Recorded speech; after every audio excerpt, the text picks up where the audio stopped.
റഷ്യയിലെ അൽത്തായ് പർവ്വതനിരകളിൽ പാറയിൽ കൊത്തിയെടുത്ത അത്ഭുതകരമായ കന്യകാമറിയത്തിന്റെയും ഉണ്ണിയേശുവിന്റെയും ശില്പത്തിന്റെ വീഡിയോ ആണ് ഇപ്പോൾ സമൂഹമാധ്യമങ്ങളിൽ ശ്രദ്ധ ആകർഷിക്കുന്നത്. കാറ്റൂൺ നദിക്ക് നടുവിലെ പാറ്റ്മോസ് ദ്വീപിലാണ് മാതാവിന്റെയും ഉണ്ണിയേശുവിന്റെയും ഈ അതുല്യമായ ശില്പം സ്ഥിതി ചെയ്യുന്നത്.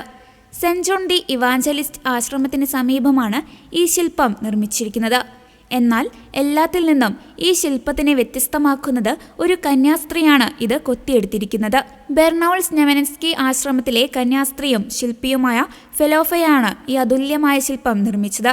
ആശ്രമത്തിന്റെ മഠാധിപതിയായ കന്യാസ്ത്രീ നദർഷതയ്ക്ക് പാറക്കെട്ടുകളിലൊന്നിൽ കന്യകാമറിയത്തിന്റെ രൂപം ദർശിക്കാൻ കഴിഞ്ഞെന്നും തുടർന്ന് ഇത് പാറയിൽ കൊത്തിയെടുക്കാൻ ഫെലോഫയെ ഏൽപ്പിക്കുകയുമായിരുന്നു എന്നാണ് ചരിത്രം.